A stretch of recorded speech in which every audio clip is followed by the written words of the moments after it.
और 240 सीटें जब आपकी आई है, संख्या बल अलग चीज है, मॉरल डिफीट आपकी हुई है। अयोध्या, रामेश्वरम, नासिक और मैं ऐसे 4 और तीर्थस्थल आपको गिना सकता हूं जहां पे हिंदू समाज ने भाजपा को हराया है। अयोध्या हार गई भारतीय जनता पार्टी, इसके मायने क्या है? और मैंने दूसरी तरफ के आपके नेताओं को और कुछ साधु संतों को यह कहते हुए सुना कि अयोध्या की जनता ने 550 साल बाद जो राम मंदिर बना उसकी भी मर्यादा नहीं। अयोध्या हारना निश्चित रूप से भावनात्मक दृष्टि से बहुत चुभने वाला है। अरे उत्तर प्रदेश में 69,000 शिक्षक भर्ती, पूरा ओबीसी का आरक्षण खा गए योगी आदित्यनाथ। तो चुनाव खत्म हो गया, जहां राज्य सरकारें हैं वहां तो खटाखट दिलवाइए ना 8,000 रुपए। कुछ महिलाएं पहुंच गई कांग्रेस हेडक्वार्टर, देखिए वो बेचारी लग रहा था जैसे अशिक्षित महिला, उन्हें यही नहीं पता था कि सरकार आ चुकी। तो मेरे भाई आप कम से कम अपने वादे पूरे करिए, जहां राज्यों में सरकार है वहां कहिए हम इतना अनाज देंगे। आप सभी का मेरे YouTube चैनल पर एक बार फिर स्वागत है। एक और मजेदार वीडियो आपके सामने प्रस्तुत करने जा रहा हूं। 2024 के चुनाव में 240 सीटें जीतने के बाद भारतीय जनता पार्टी सबसे बड़ी पार्टी उभर कर सामने आई। इस प्रकार एनडीए को 293 सीटें और इंडिया अलायंस को 235 सीटें मिली, अदर्श को 15 सीटें मिली। प्रधानमंत्री श्री नरेंद्र मोदी जी लगातार तीसरी बार प्रधानमंत्री की शपथ लेते हुए दिखाई देंगे। इसी मुद्दे पर सुधांशु त्रिवेदी, विवेक श्रीवास्तव और सुनील यादव के बीच एक तेज पॉलिटिकल डिबेट इस वीडियो में आपको देखने को मिलेगी। आपसे अनुरोध है कि वीडियो को अंत तक जरूर देखें। चैनल पर अगर आप नए हैं तो चैनल को सब्सक्राइब करें, बेल आइकन को दबाना ना भूलें ताकि आने वाली वीडियो का नोटिफिकेशन आपके पास सबसे पहले पहुंच सके। चलिए शुरू करें मेन वीडियो।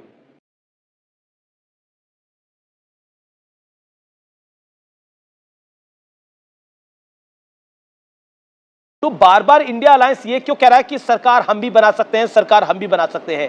नीतीश कुमार स्पष्ट कर चुके हैं, चंद्रबाबू नायडू स्पष्ट कर चुके हैं, चिराग पासवान स्पष्ट कर चुके हैं कि मोदी हमारे नेता थे, हैं और आगे भी रहेंगे।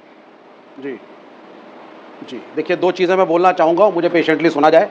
पहली चीज, जब चुनाव लड़ा गया था तो मोदी सरकार शब्द था, एनडीए सरकार नहीं था। भाजपा सरकार शब्द था, एनडीए नहीं था। और मोदी की गारंटी शब्द था, एनडीए की गारंटी शब्द नहीं था।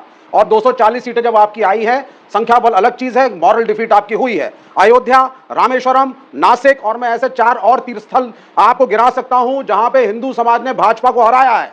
इस सज्जन को क्या तकलीफ है भाई? सुधांशु त्रिवेदी एक सवाल उठाया कांग्रेस के नवनिर्वाचित सांसद ने कि आप राम को लाने की बात कर रहे थे, और विवेक जी ने भी इसी बात को बोला।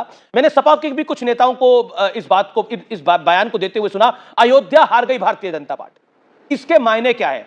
और मैंने दूसरी तरफ के आपके नेताओं को और कुछ साधु संतों को यह कहते हुए सुना कि अयोध्या की जनता ने 550 साल बाद जो राम मंदिर बना उसकी भी मर्यादा नहीं रखी। ये साधु संत कह रहे हैं। देखिए, अयोध्या हारना निश्चित रूप से भावनात्मक दृष्टि से बहुत चुभने वाला है, और इसके बहुत सारे टेक अवे हैं।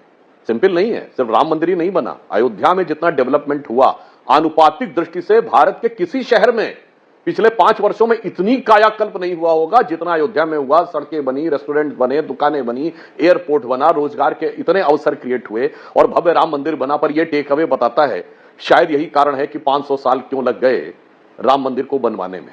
कैसे कैसे लोग रहते हैं यार यहाँ पर। चलो तुमको पागल कुत्ते का गाड़ी उठा के ले जाएगा, बता रहे हैं हम। शायद यही भी एक कारण है कि दुनिया में आप कोई ऐसा उदाहरण नहीं देखेंगे कि मक्का में कोई ऐसी पार्टी चुनाव जीत सके जो इस्लाम धर्म की आलोचना करे, और वेटिकन में कोई ऐसी पार्टी चुनाव जीत सके जो क्रिश्चियनिटी की आलोचना करे, और उसके बाद हंसते हुए, अट्टहास करते हुए, मजाक और व्यंग करते हुए आकर कहे। ये बहुत सारे टेक अवे हैं, ये बहुत सारी बातें सीखने वाली हैं। ओके, सुनील यादव, सारी बातें सोचने पे बात। सुनील यादव, अरे जी, एक सेकंड विवेक जी, सुनील यादव जी।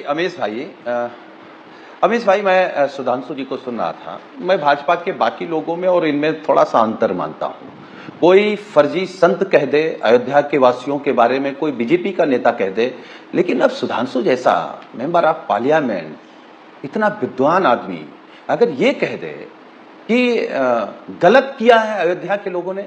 जानते हैं अयोध्या क्यों हारे हैं? केवल 2 कारण है। आप भगवान राम से बड़े हो गए। एक तस्वीर आई कि मोदी जी लंबे चौड़े और छोटे कद के राम को उंगली पकड़ करके अयोध्या ला रहे हैं। क्या किसी राम भक्त को समझ में नहीं आती? एक। और दूसरी बात, इनका प्रत्याशी अयोध्या के अंदर यह कह देगा कि 400 पार करा दो, हम संविधान बदल देंगे। इनके अहंकार को पीडीए ने हराया है, माननीय अखिलेश यादव जी ने हराया है और समाजवादी पार्टी ने हराया है। भाई मजा आया। और अब तो समझ जाइए, अब तो जनादेश का सम्मान करिए। और जहां तक सवाल अमीश भाई सरकार का है, तो मुझे लगता है हमसे ज्यादा जानकारी आपके सूत्र बताते होंगे, कौन क्या मांग रहा है, कौन क्या नहीं मांग रहा है, कौन होगा कौन नहीं होगा।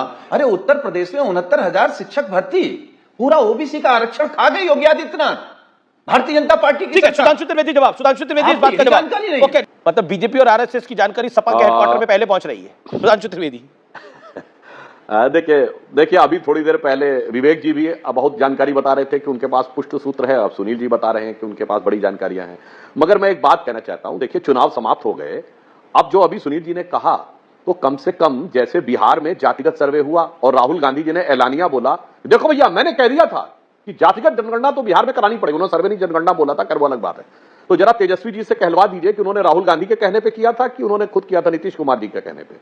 नंबर 2, कर्नाटक में तो जातिगत सर्वे हुआ पड़ा है, जारी करिए ना, अब तो चुनाव खत्म हो गए। हिमाचल में करवाइए ना, पंजाब में करवाइए, बताइए तेलंगाना में करवाइए। बड़ी गजब की बात है, अगर सर्वे बिहार में हो सकता तो बाकी राज्यों में क्यों नहीं? चुनाव खत्म हो गया, जहां राज्य सरकारें हैं वहां तो खटाखट दिलवाइए ना 8,000 रुपए। 8,500 रुपया महीने का खटाखट खटाखट खटाखट खटाखट आता रहेगा।